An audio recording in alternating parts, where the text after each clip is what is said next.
एक सवाल ने मुझे हाल ही में बहुत परेशान किया हुआ है और वो सवाल मुझसे पूछा गया मेरे वीडियोस के कमेंट सेक्शंस में, लाइव चैट्स में, और सवाल बिल्कुल सही था। अगर आप एक मिडिल क्लास फैमिली से हैं और अगर आप मुझसे आकर ये पूछते हैं सर IIM की IPM की फीस इतनी ज़्यादा है, इतनी फ़ी कैसे भरें, बिल्कुल सही सवाल है और इस सवाल का उत्तर हम लोग इस पर्टिकुलर वीडियो में ढूंढेंगे। बिल्कुल अंत तक बने रहिएगा। वेरी वेरी क्रूशियल वीडियो जिसमें हम फिगर्स से समझेंगे इस पर्टिकुलर क्वेश्चन का answer. Stick till the end.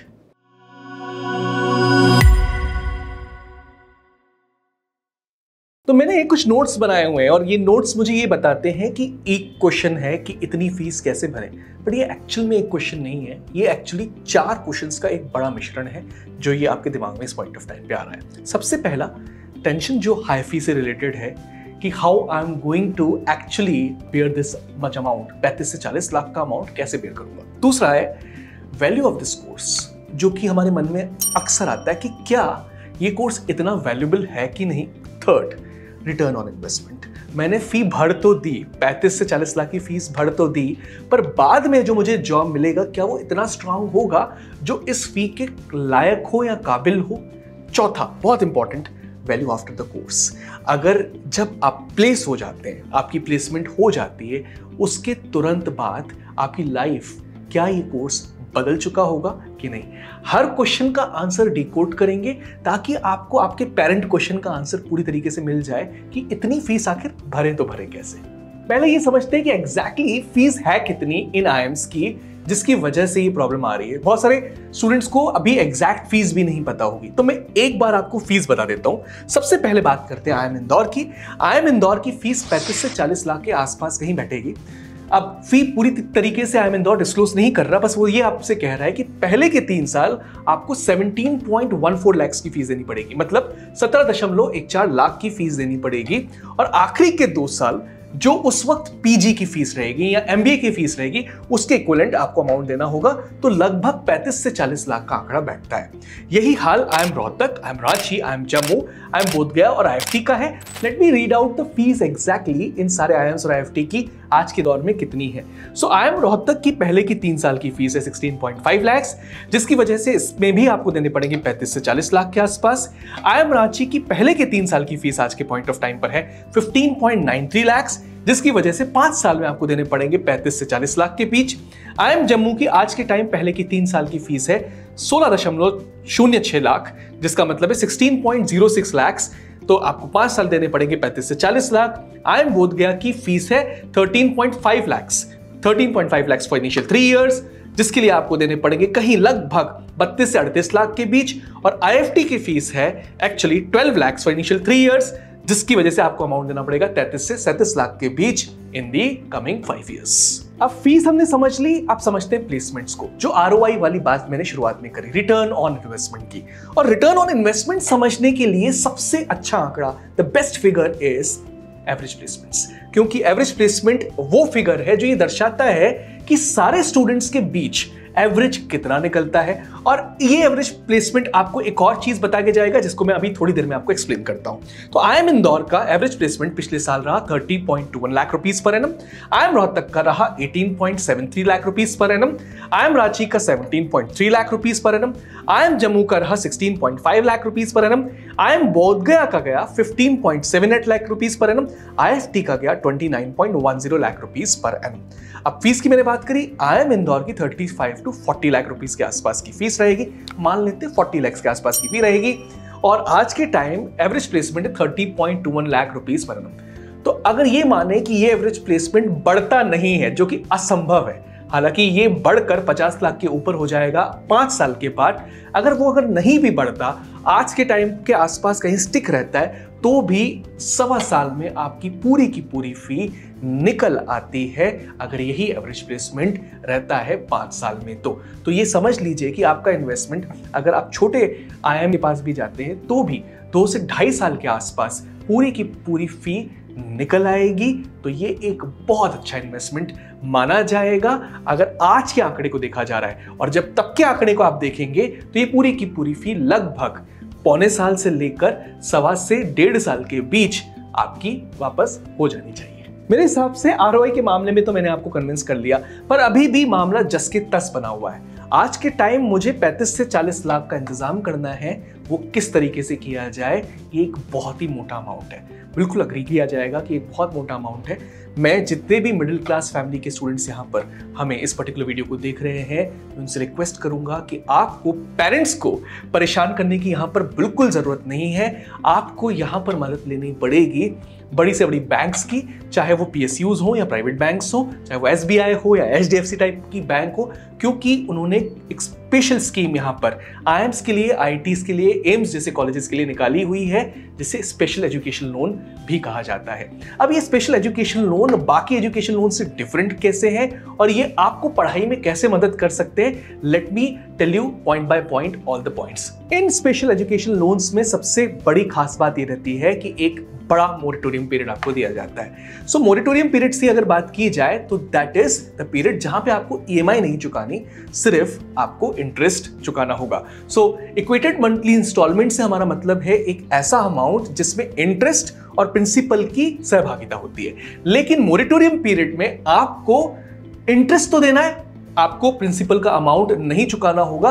तो इनिशियल 5 to 6 इयर्स जितना भी मोरेटोरियम पीरियड आपको मिल रहा है, उस पॉइंट ऑफ टाइम में आप सिर्फ इंटरेस्ट देंगे, मोटी EMI देने की कोई जरूरत नहीं रहेगी।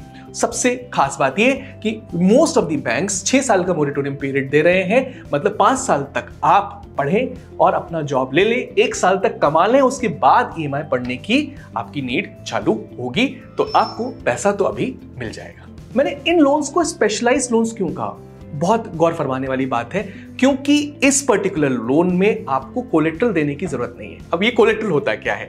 आप कभी भी बैंक से कोई मोटी रकम उठाते हैं तो आपको उसके एवज में एक सिक्योरिटी देनी पड़ती है, जो अमूमन एक रेजिडेंशियल प्रॉपर्टी होती है। बट यहां पर आप बहुत मोटा पैसा उठा रहे हैं बैंक से, पर आपसे सिक्योरिटी नहीं ली जाएगी, क्योंकि इस पर्टिकुलर केस में IIM का सिलेक्शन का लेटर ही काफी है।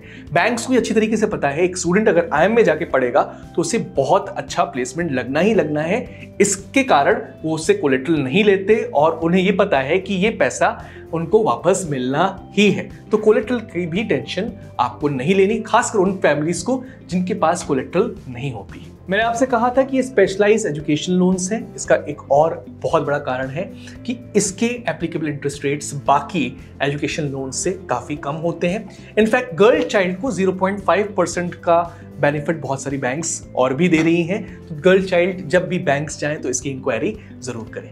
कुछ और बेनिफिट्स गवर्नमेंट आपको प्रोवाइड करती है, तो जब आपकी EMI चालू हो जाएंगी तो 80E के अंदर आप टैक्स बेनिफिट्स ले सकते हैं। और न सिर्फ 80E के अंदर टैक्स बेनिफिट्स ले सकते हैं, इन एजुकेशन लोन्स का पेबैक पीरियड भी 15 से 20 साल तक जाता है। सो ये एक और भी पॉइंट है जो कि स्टूडेंट्स को कंसिडर करना चाहिए। अब कुछ स्टूडेंट्स ऐसे होंगे जो ये कहेंगे कि हम लोन ले तो लें, पर फिर भी हमारी अभी आर्थिक स्थिति उतनी स्ट्रांग नहीं है, we belong to lower middle class family background, तो क्या हमें कुछ और सपोर्ट भी मिल सकता है? आप लोन लेने के बाद भी उन IIM से जो need based financial assistance scheme चला रहे हैं उनसे मदद ले सकते हैं। सो ये NBFA स्कीम एग्जैक्टली क्या है? ये NBFA स्कीम एक ऐसी स्कीम है जो कि आपके लिए हुए लोन का जो बर्डन है उसको कम कर देगी। सो IIM इंदौर अपनी NBFA स्कीम के थ्रू जितना इंटरेस्ट आपको देना पड़ रहा है इन 5 से 6 सालों के बीच, वो पूरी की पूरी चीज अपने ऊपर ले सकता है अगर आप आर्थिक रूप से सक्षम नहीं है तो। मान लीजिए आप किसी भी कैटेगरी के हैं और IIM इंदौर में आपका या आपके सुपुत्र का सिलेक्शन हो जाता है, तो भी आप NBFA स्कीम के लिए एलिजिबल हैं अगर आपकी फैमिली इनकम्स 12 लाख से कम है तो। 4.5 लाख रुपए तक अगर आपकी फैमिली इनकम है तो आप 100% एलिजिबल हैं इंटरेस्ट रेट के रिबेट के लिए। मतलब जितना भी आपका इंटरेस्ट लग रहा है एजुकेशन लोन का, वो पूरा का पूरा IIM इंदौर भरेगा। और अगर कहीं ये अमाउंट 4.5 से 12 लाख के बीच कहीं है तो 50% अमाउंट IIM इंदौर भरेगा और 50% अमाउंट आपको देना होगा। ये वीडियो आपकी बहुत बड़ी प्रॉब्लम की सोल्यूशन दे रहा है, पर कुछ स्टूडेंट्स जो कि हो सकता है मिडिल क्लास फैमिली से ना हो, अपर मिडिल क्लास फैमिली से हो या एफ्लुएंट फैमिली से हो, उनके दिमाग में अभी इस पॉइंट ऑफ टाइम पे क्वेश्चन आ रहा है कि क्या हम अपने पेरेंट्स से मदद लें या ये लोन लें। तो उसका सोल्यूशन भी मैं आपको प्रोवाइड कर रहा हूं। अगर आप एक रिच स्टूडेंट हैं या फिर आपके पेरेंट्स काफी रिच हैं, तो भी मैं रिकमेंड करूंगा कि आपको एजुकेशन लोन लेना चाहिए। उसके पीछे 5 बहुत इंपॉर्टेंट रीजंस हैं, प्लीज इन रीजंस को समझिएगा। The first reason is you will be able now to take responsibility. अगर आप रिस्पॉन्सिबिलिटी लेना सीख गए अब से, तो फिर आपके लिए आगे वाली जिंदगी बहुत आसान होने वाली है। सेकेंड रीजन फर्स्ट रीजन से रिलेटेड है लेकिन बहुत इंपॉर्टेंट है। अब ये ओनस आपके पास आ चुका है, ये रिस्पॉन्सिबिलिटी आपके पास आ चुकी है, ये रिस्पॉन्सिबिलिटी आपके परफॉर्मेंस को बूस्ट करेगी।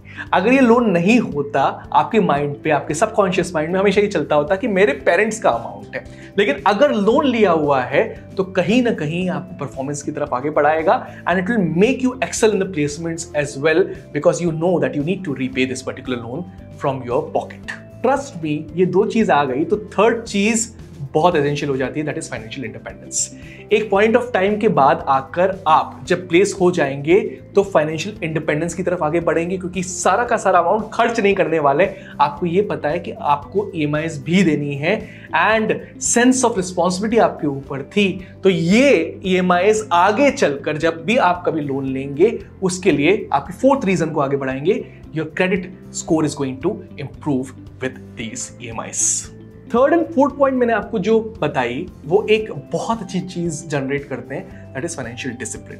ट्रस्ट मी, आपके पास अगर पैसा है लेकिन रिस्पॉन्सिबिलिटी नहीं है तो आप उस पैसे को अनाप शनाप तरीके से यूज करने वाले हैं, लेकिन अगर रिस्पॉन्सिबिलिटी है तो आप सोच समझ के यूज करेंगे ताकि आपकी EMIs प्रॉपरली हर महीने कटे। ये आपको सिखाता है फाइनेंशियल डिसिप्लिन, और ये 5 चीजें आपके लिए जरूरी है to learn something that is really required. काफी सारी बैंक्स बहुत सारी स्कीम चला रही हैं। एक बहुत he tried and tested scheme है एजुकेशन लोन की, SBI स्कॉलर लोन स्कीम। जरूर उसको भी रिफर करिएगा after watching this particular video. Thank you for joining me for this particular video. I hope I have answered all your questions. अगर कुछ questions आपके मन में अभी भी चल रहे हैं जो इस पर्टिकुलर वीडियो में मैंने आंसर नहीं किए, तो प्लीज उनको कमेंट बॉक्स में डाल दीजिए। और कौन कौन से वीडियोस चाहिए आपको सुपरग्रैड्स यूट्यूब चैनल पे, उनको कमेंट बॉक्स में डाल दीजिए। जो भी चीज आपके दिमाग में आ रही है आप कमेंट सेक्शन में जाके मुझसे पूछ सकते हैं। This is all from my side. Thank you for watching this particular video. Like, share, subscribe as well. Thank you so much.